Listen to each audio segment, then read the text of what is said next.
queria falar para vocês, não sei se vocês vão gostar desse exemplo, eu acho fascinante, mas já falei com algumas pessoas sobre isso, aí o cara fala assim, e daí, e não acende nenhum interesse, entendeu?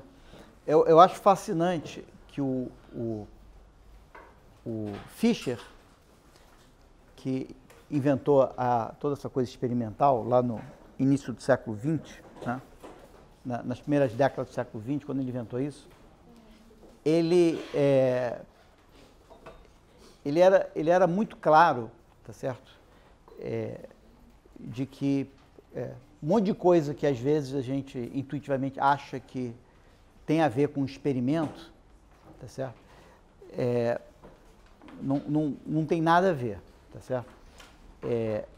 Então ele inventou uma coisa que ele inventou um exemplinho, que ele ficou meio apaixonado pelo exemplinho, ele gasta 15 páginas do livro dele falando sobre esse exemplinho que, sei lá, dá claramente em meia página, mas ele gasta 15 páginas, tá?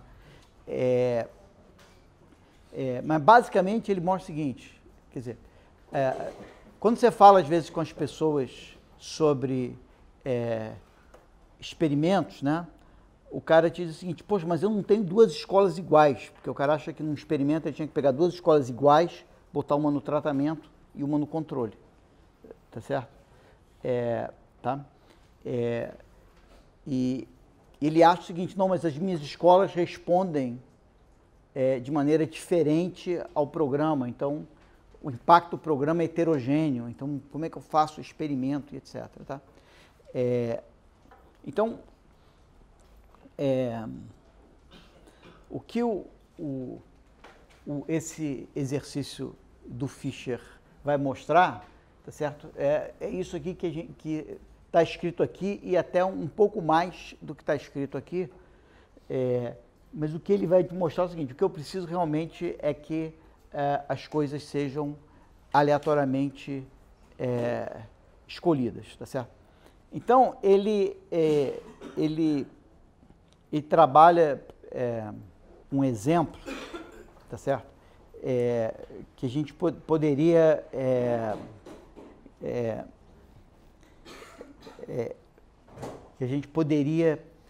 pensar da seguinte maneira, tá certo? Vou dar uma pequena mudada no exemplo dele. Ele, como um estatístico inglês, o exemplo dele vai ter a ver com chá, né? Vai ter a ver com tomar chá, tá certo? Então, o exemplo dele vai ser sobre a seguinte situação. Suponha que, tá lá, e é um chá que não é típico da gente, porque ele mistura chá com leite, né? Então, suponha que ele argumenta que essa coisa de misturar chá com leite não é tão simples quanto a gente pensa. Tem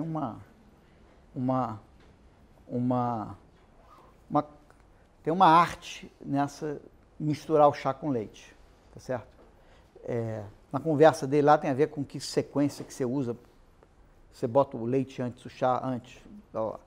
Para a gente não importa muito, o que acontece é o seguinte, suponha que você tem um programa que vai treinar alguém, tá certo? A fazer um chá, que na verdade, misturar o chá com leite de uma maneira certa, tá certo? O cara especialista em fazer isso, tá? Então você vai qualificar alguém para fazer isso, tá? E você quer saber se esse teu programa de qualificação realmente teve algum impacto, tá certo? Então, o que ele pensa no seguinte, olha, eu tenho um cara que é um especialista em chá, que ele consegue beber o chá e dizer, esse chá foi ou não foi preparado corretamente, tá? Então, então, o que ele propõe é o seguinte, ele pega dois caras, né? Um que foi qualificado e o outro que não foi qualificado, né? E ele pega 8 xícaras de chá, as mais diferentes que você puder imaginar, tá certo? As xícaras são completamente diferentes, de tamanhos diferentes, tudo diferente, tá certo?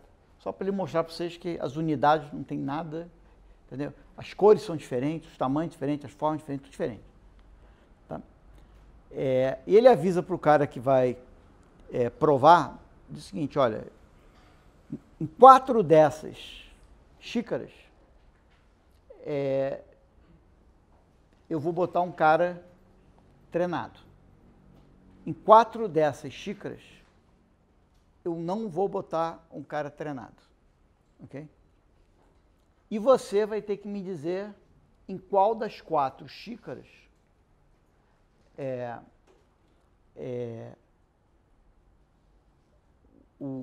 o cara treinado que preparou e qual das 4 xícaras o cara não treinado preparou, tá certo? Ele, com isso, ele destrói um outro argumento, seguinte, eu tenho 8 observações e elas são dependentes, elas não são independentes, tá certo? Porque o cara sabe que se ele escolher as 4 primeiras, nas 4 últimas ele tem que dizer que foi o cara que não, tá certo? Então as xícaras são todas diferentes, tá certo? A resposta do cara vai ser uma série de zeros e uns de tamanho 8 com 4 uns e 4 zeros, tá certo? O cara basicamente vai ter que preencher para mim 1 0 1 0 1 0 1 0, tá certo? Ou 1 1 0 0 0, ele vai ter que responder uma coisa desse tipo, tá certo? Então, essas 8 coisas não são independentes, as xícaras são totalmente diferentes, tá certo? Tá? Eu treinei o cara, eu só vou fazer uma coisa, tá? Eu só vou fazer uma coisa, vai estar as 8 xícaras aqui, eu vou escolher aleatoriamente, a única coisa que eu vou fazer, eu vou escolher aleatoriamente qual dessas 8 eu vou dar para um, misturar, preparar o chá, e qual dessas 8 eu vou dar para o outro preparar. Eu vou escolher aleatoriamente isso, e também não é independente, porque se eu escolher as 4 primeiras para um, as 4 seguintes vão ter que ser para o outro, tá certo? Então, eu vou, de uma vez, escolher 4 aqui e 4 ali e dar para o cara. A única coisa que eu sei, que o cara que vai provar não sabe, é o resultado desse sorteio. Tá certo? O resto tudo ele sabe. Ele sabe que tem um cara treinado e um cara não treinado. Ele sabe que um vai preencher, um que vai misturar 4, outro que vai misturar 4. Ele só não sabe a sequência. Ele tem que adivinhar a sequência. E da maneira como ele vai adivinhar a sequência, eu vou saber se o programa teve impacto ou não. Então, eu simplesmente misturo, eu coloco aqui um númerozinho de quem vai, eu boto aqui um treinado, não treinado, tratamento, controle, eu escolho esse tratamento, controle aleatório, coloco aqui, o cara que é o tratamento vem aqui, prepara as 4 dele, eu checo se ele realmente fez o tratamento, controle está aqui, o controle vem, prepara as 4 deles, eu pego, tiro meus papelzinhos e guardo comigo meus papelzinhos, não jogo fora, porque aí ninguém vai saber o que aconteceu, jogo fora. Aí vem o cara que é capaz de detectar essa diferença, tá certo? E eu vou dizer que tem impacto se o cara realmente conseguiu detectar esse negócio, tá certo? A questão toda é o seguinte, qual é a probabilidade, e aí o exercício todo é aquele mesmo exercício que a gente fez antes, que é o seguinte, você vai fazer a discussão na hipótese nula, de que esse programa não serve para nada, tá certo? Então, se esse programa não serve para nada, o cara, ele vai ter que vir aqui, ele tem que escolher 4, tá certo? tá? Porque o cara que vai provar isso, ele sabe que tem 4, então ele vai, dentro de uma certa margem de erro, chutar 4. Tá certo? Então, a questão é a seguinte, eu tenho as 8 aqui. Se o programa não tem nenhum impacto, na verdade, isso aqui são 8 xícaras mal preparadas. Tá certo? Alguma pode ter ficado, por acaso, bem preparado, um pouquinho melhor, um pouquinho pior. Tá certo? Coitado do cara que tem que, na verdade, julgar isso. Mas o cara vem e julga alguma coisa. Tá certo?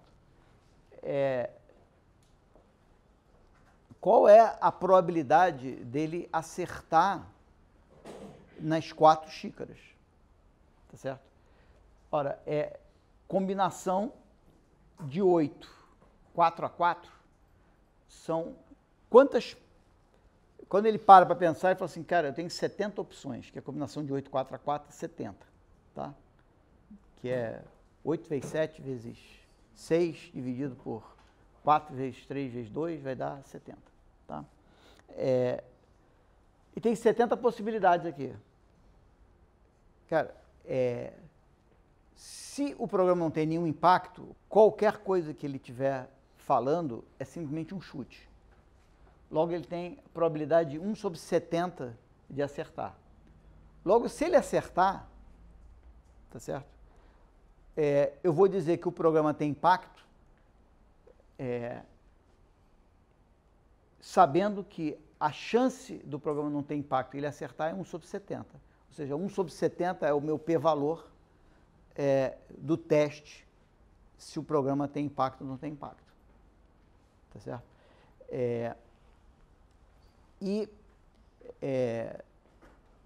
Quer dizer, 1 sobre 70 é um número pequeno pra caramba, sei lá, é quanto? 1, alguma coisa, né? Ou não? 1%? 1, alguma coisa por cento, tá certo? Então, é um número, 1,3% mais ou menos. Né? Então, é um número bem pequeno. Então, basicamente, o meu teste se o cara acertar, é igual aquela minha curva, a bolinha dá lá na ponta. Tá certo? Tá certo? Porque eu estou dando para o cara...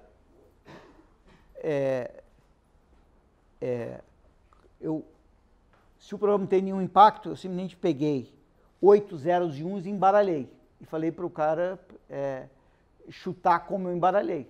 Se ele acertar exatamente como eu embaralhei, né, eu embaralho 8 zeros e 1s aqui e não deixo o cara ver. Falo assim, onde eu botei o 0 e 1? Se o cara apontar os 4, eu falo, cara, esse cara é mágico. Tá certo? Ele vai ter 1 em 70 chances de fazer isso. Logo, se ele consegue fazer isso, eu falo, bom, provavelmente esse programa tem impacto. Tá certo? Agora, vamos supor que ele acertou 3. Impossível, porque ninguém consegue acertar 3, porque ele só consegue, quer dizer, ele consegue acertar 3? Ou... Tá, quer dizer, isso. Isso quer dizer que, no fundo, antes ele tinha acertado 8, né? Ele consegue acertar 6, mas ele não consegue acertar 7, tá certo? 7 ele não consegue acertar, ele consegue acertar 6, tá certo? Que equivale a acertar 3 1s e 3 zeros, né? Se você fizer a conta de quanto vai dar isso, você tem que fazer um monte de combinatórias aí, mas vai dar mais ou menos 70, tá certo? 70 não. Vai dar 20 e poucos por cento, eu acho que vai dar 17, que é 17, vai dar 17 sobre 70, sei lá, dá uns 20, não é isso? 17 sobre 70 dá quanto?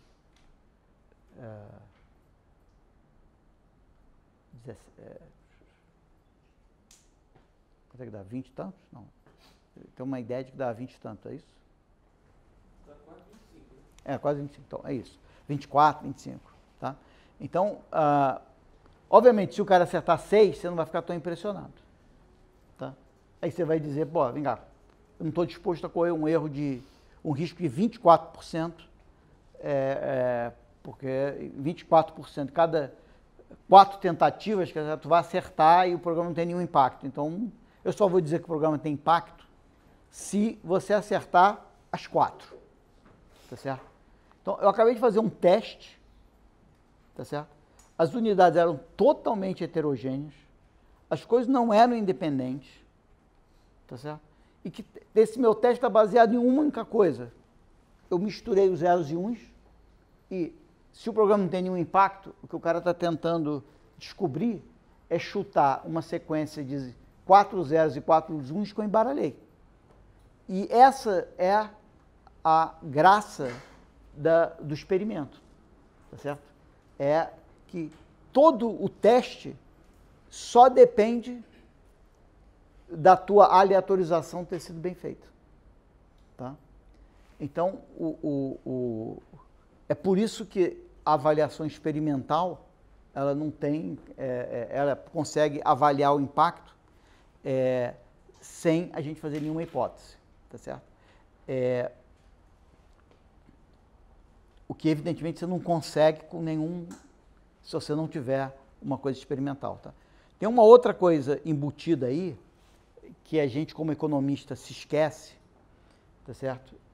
Mas que um estatístico não se esquece, é o seguinte, é que testar que existe um impacto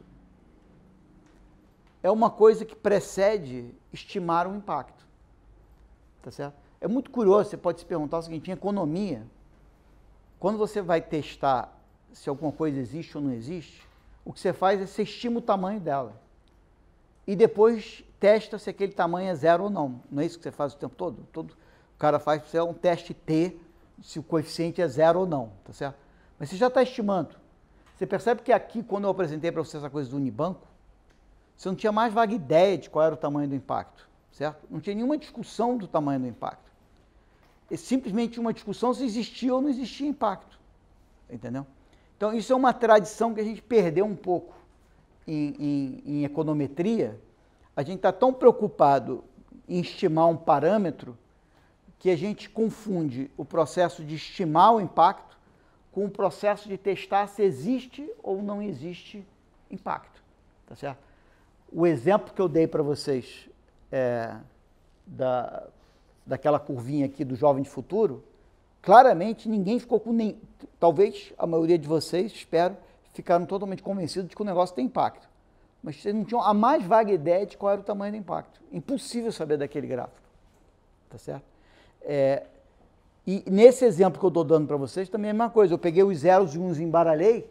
Se o cara acertar os 4, eu falo, opa, cara, só 1 em 70 consegue acontecer isso. Logo, esse programa deve ter impacto, tá certo? Esse cara que prepara esse negócio deve realmente deixar uma marca naquela xícara, porque o cara foi em cima, naquela xícara, pum, pum, pum. Esse negócio deve ter impacto. Só em 1,70 que esse cara consegue embaralhar direitinho isso aqui, tá certo? Mas eu não faço a mais vaga ideia de qual é a magnitude do impacto. Eu só sei que teve impacto, entendeu? O Fischer, ele gasta páginas tentando te explicar isso, entendeu? E te explicar o seguinte, não tem maneira de estimar o impacto sem fazer alguma hipótese. Mas, para saber se tem ou não tem impacto, você consegue, entendeu? Pode ser que numa xícara de um certo tipo seja muito mais evidente que o cara preparou bem do que em outra xícara, entendeu? Mas não importa, se o cara acertar 4, ele está me dizendo que a coisa teve impacto, entendeu? Então, esses dois exemplos, o que eu dei antes e esse, eu acho que serve para mostrar para você o seguinte, que experimento não requer que as unidades sejam uma amostra aleatória da população, tá certo? Essas xícaras que eu usei não são uma amostra de nenhuma população de xícaras, tá certo? Esses dois caras que eu peguei, um para treinar e outro para não treinar, não é uma amostra da população e etc. Qual o problema de você não ter uma amostra da população? O que o experimento te dá é aquilo que a gente chama da validade interna. O experimento, ele te aponta para o verdadeiro valor do impacto. só tem que ele te dar a média do impacto numa população, que é a população que participou do sorteio, tá certo? Que é o impacto tanto sobre os tratados, como o impacto sobre os não tratados, porque afinal de contas os tratados e os não tratados vêm da mesma população por causa do sorteio, tá certo? Então, o experimento ele te dá o impacto sobre os participantes do sorteio, ou o impacto sobre os beneficiados, ou o impacto sobre os não beneficiados, tá certo? Mas, se quem participou do sorteio é uma amostra super selecionada, desculpa, mas a validade externa do teu experimento e da tua avaliação está prejudicada. E isso é uma característica típica de todas as avaliações de impacto experimentais que você faz. Você sempre perde validade externa, tá certo? Porque sempre tem umas pessoas que não participam desse sorteio, tá certo? Agora mesmo a gente fez fez um sorteio no Rio de Janeiro. Você tem algumas escolas de ensino médio que são de tempo integral e são especiais, né? Tem 3 no Rio de Janeiro que estão ligados ao Instituto Ayrton Senna, uma no Andaraí, no Rio, a outra em Niterói, a outra em Valença. A gente sorteou os alunos para essas 3 escolas. Tem um excesso de demanda grande, a gente sorteou os alunos. Mas na hora que a gente foi sortear os alunos, a secretaria falou: vem cá, mas vocês não vão sortear os deficientes, né? Os deficientes vocês não vão sortear, né? A gente falou: tá bom, não é para sortear os deficientes, a gente sorteia. Tá certo? Aí falou: os que vieram da escola privada, vocês não vão deixar entrar não, né? Então, tá bom, então esses também não entraram. Então, os deficientes não participaram do sorteio porque entraram, os das escolas privadas não participaram porque tinha uma quantidade enorme de candidatos do setor que vieram de escola pública. Na verdade, criou uma cota pequenininha para a escola privada, 5 vagas, alguma coisa assim, que era muito pequeno. Tá? Então, obviamente, que o impacto, se a gente conseguir estimar um impacto, vai ser para alunos não deficientes vindos da escola pública, que não se generaliza para nem todos os candidatos àquele programa. E, além disso, não é para uma amostra, a gente não está calculando impacto para o aluno típico do Rio de Janeiro, porque o aluno típico do Rio de Janeiro, eventualmente, nem quer fazer uma escola de ensino médio de tempo integral, porque precisa trabalhar, quer fazer uma escola à noite, alguma coisa desse tipo, tá certo? Então, é representativo dos que se candidataram, que não é representativo do Rio, e é claro isso, que, por exemplo, uma das coisas que a gente está vendo é que muitos alunos que se candidataram e foram sorteados não aparecem. Por quê? Porque aluno que passou no concurso do Colégio Militar, do Colégio Aplicação, do Pedro II. Então, no fundo, os caras que se candidataram a uma escola de excelência dessa são alunos que queriam andar de ônibus todo dia vindo de outro bairro para ir para uma escola melhor, eram alunos diferentes, tá certo? Obviamente o impacto que você vai calcular é sobre esses alunos e não sobre uma amostra do Rio de Janeiro, tá certo? Então, toda avaliação de impacto tem um problema de validade externa, porque ao fazer o experimento, ao sortear, você acaba tendo que se limitar a isso. E eu vou mostrar para vocês que o melhor momento de fazer o sorteio limita mais e mais a tua validade externa, tá certo? O ideal é você, quer dizer, sempre você quer fazer o sorteio, o cara fala: vamos fazer o sorteio antes de eu dar expectativa para aquelas pessoas de que elas vão participar do programa, né? Mas se eu fizer isso, eu vou sortear um monte de gente que depois vai dizer: não, mas quem disse que eu queria participar desse programa? Então você quer fazer o sorteio sempre depois que a pessoa se declara interessada. Você quer fazer o sorteio naquele que se candidatam à vaga, né? O que obviamente você vai frustrar as pessoas, né? Eu gostaria de fazer o sorteio, pensando em termos de avaliação, depois que o cara me disse que abre mão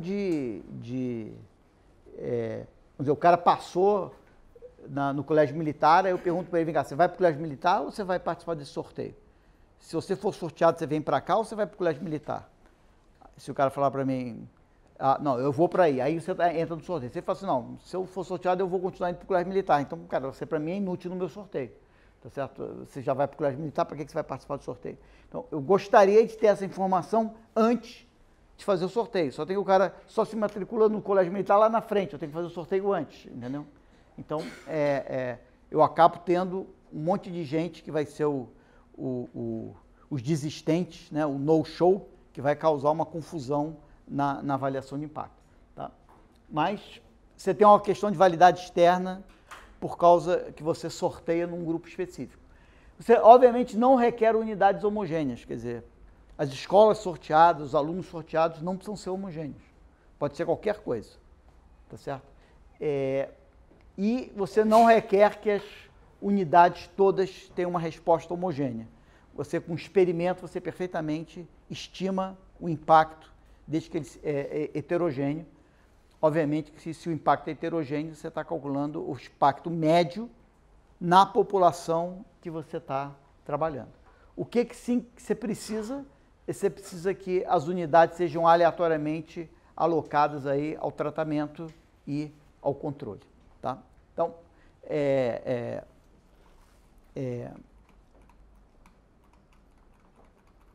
deixa eu...